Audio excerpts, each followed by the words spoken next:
Son políticas, las policy traps, que se convierten en trampas para los gobernantes porque se enraizan, ¿sí? Se ensamblan fuertemente en el esquema presupuestario de los gobiernos y removerlos tiene, como les decía antes, fuertes consecuencias políticas para esos dirigentes que están cada X cantidad de tiempo teniendo que revalidar su condición en el gobierno. Bueno, en el caso de Argentina, los autores lo manifiestan, la salida de la convertibilidad en el año 2001, luego de la crisis, hizo que el gobierno de Eduardo Duhalde pensara y llevara adelante una política de renegociación de los contratos de concesión de algunos servicios y decidiera congelar tarifas. ¿Por qué? Bueno, porque esa salida de la convertibilidad fue traumática, generó una crisis política y social muy importante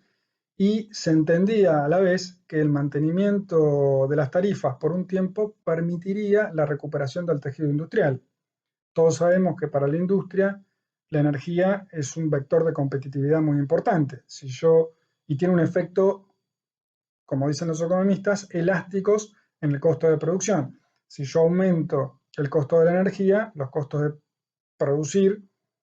se encarecen considerablemente. Si yo, por el contrario, mantengo los costos de la energía con una tarifa fija durante un tiempo, le permito a esa industria ganar competitividad a partir de la baja de los costos de producción, ¿sí? Donde, como les decía, la energía ocupa un rol muy importante.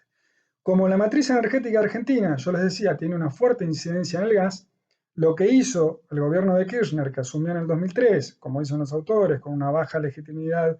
en cuanto a votos y con una necesidad de recuperar rápidamente el tejido social y productivo del país, luego de la debacle de 2 años anteriores, lo que hizo fue mantener una política de subsidios aún más que nada absorbiendo los shocks de precios que tenía la economía, ¿sí? Del año 2002 al 2004 hubo una inflación del 51%, esto lo dicen los autores, y sin embargo los costos para el usuario de las tarifas se mantuvieron al mismo nivel. Obviamente que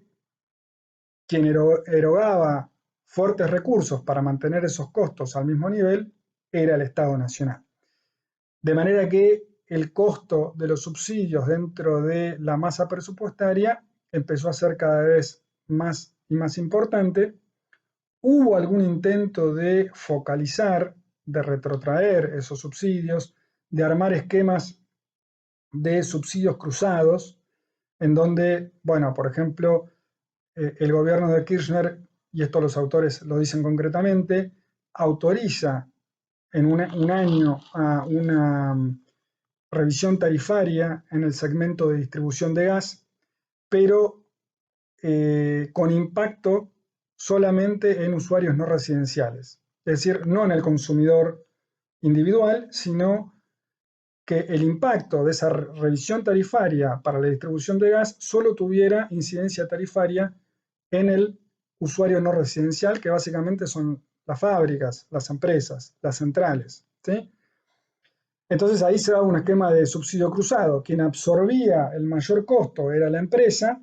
la persona jurídica, y le transfería el mayor costo que asumía como propio, ese subsidio al consumidor final que se veía beneficiado por el mantenimiento en el valor de la tarifa. En el año 2004, el gobierno de Kirchner crea una empresa que se llama Energía Argentina Sociedad Anónima, ENARSA, que es la encargada es una empresa pública encargada de traer el gas, de proveer gas para el país. Ustedes saben que el consumo de gas en Argentina tiene una demanda estacional. Hay mucho gas que se consume en invierno y menos gas que se consume en los meses de otoño y primavera. Entonces, para los meses de fuerte demanda de gas, Argentina, que empezó a tener problemas de autoabastecimiento de gas y petróleo, pero sobre todo de gas, empezó a importar el gas de otros lugares. De otras latitudes, vía gas natural licuado, los famosos barcos para las terminales regasificadoras del puerto de Escobar y del puerto de Bahía Blanca, y el gas proveniente de Bolivia a través del gasoducto Juana Zurduy, que interconecta el territorio boliviano con la provincia de Salta. Ahí el gas se recibe un tratamiento y se inyecta al gasoducto troncal argentino para que vaya llegando a los grandes centros de consumo. Ustedes saben, en nuestro país están muy centralizados en los grandes centros urbanos. Bueno, esta política de importación de gas fue absorbiendo cada vez más porcentaje dentro del presupuesto, con tarifas que no se iban modificando, ¿sí? No es que ese aumento presupuestario en la compra de gas se traducía literalmente al valor de la tarifa de gas, y en consecuencia empezó siendo para el Estado una erogación presupuestaria cada vez más significativa, y con una necesidad de la dirigencia de ese momento de mostrarse contraria o refractaria a cualquier intento de revisión, por entender que asumir esa, esa revisión podía llegar a generar un costo político dentro del electorado que le quitara legitimidad para continuar en el gobierno o debilitara significativamente al gobierno de Néstor y Cristina. Bueno, esto finalmente llevó a un volumen de subsidios que se hizo muy difícil de manejar, entre otras cosas, las reservas que se utilizaban para pagar el gas. Ustedes saben que el gas se paga en dólares, el gas importado se paga en dólares, la masa de las reservas que se utilizaban para pagar el gas, y ante la imposibilidad de obtener créditos en el mercado internacional, la macro en la Argentina empezó a registrar algunos desequilibrios que hicieron que en definitiva tampoco el gobierno de los Kirchner pudiera revalidar su condición en el 2015, con lo cual digo, ahí vemos claramente el planteo de los autores en el sentido de que a pesar de haber sostenido un esquema de subsidios que beneficiaba a los consumidores, bueno, ni siquiera lo pudieron capitalizar políticamente. Eso entre otros factores, por supuesto, no estamos diciendo que este haya sido el único factor que le quitó legitimidad política al gobierno en el 2015 para poder revalidar con su candidato el cargo en la presidencia, pero claramente constituyó sin dudas uno de los problemas. Hacen los autores un repaso bastante exhaustivo respecto de cómo ha tratado tradicionalmente la literatura de los estados de bienestar a las políticas sociales y a las políticas de subsidios. Hacen un repaso de, bueno, algunos autores que entienden que, por ejemplo, las políticas sociales muchas veces cuentan con beneficiarios que se organizan políticamente y que demandan y hacen presión sobre los gobernantes para evitar la quita de esos subsidios, pero en el caso concreto de los subsidios de amplio espectro, como llaman ellos, y de los que ellos toman para el análisis, que son los consumos de gas y los consumos de transporte, lo que parece claro es que los beneficiarios no son plenamente conscientes de quién realiza un esfuerzo para que ellos paguen la tarifa a un costo significativamente menor de lo que cuesta producirlo. Claramente, si aumentan los combustibles, el costo del transporte tiene que aumentar, porque el combustible es el insumo principal que utiliza el transporte para poder funcionar. Imagínense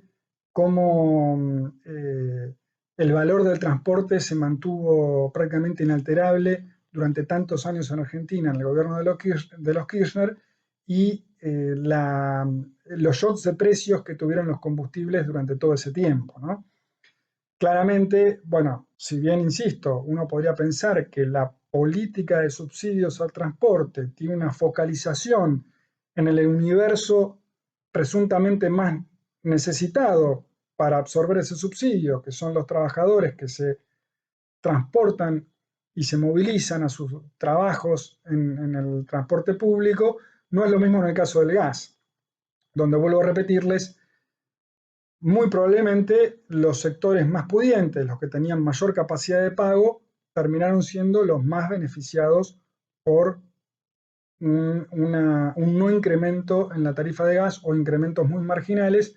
y salvo alguna leyenda que aparece en las facturas de gas y en el boleto, cuando uno compraba boleto, ahora ya ni siquiera eso, del transporte, después claramente no hay una percepción social o no hay una valoración social significativa respecto del esfuerzo fiscal que hace el Estado para mantener inalterable los valores de esos servicios públicos esenciales. Así que este es un poco el resumen del texto. Acompañen la lectura, por favor, con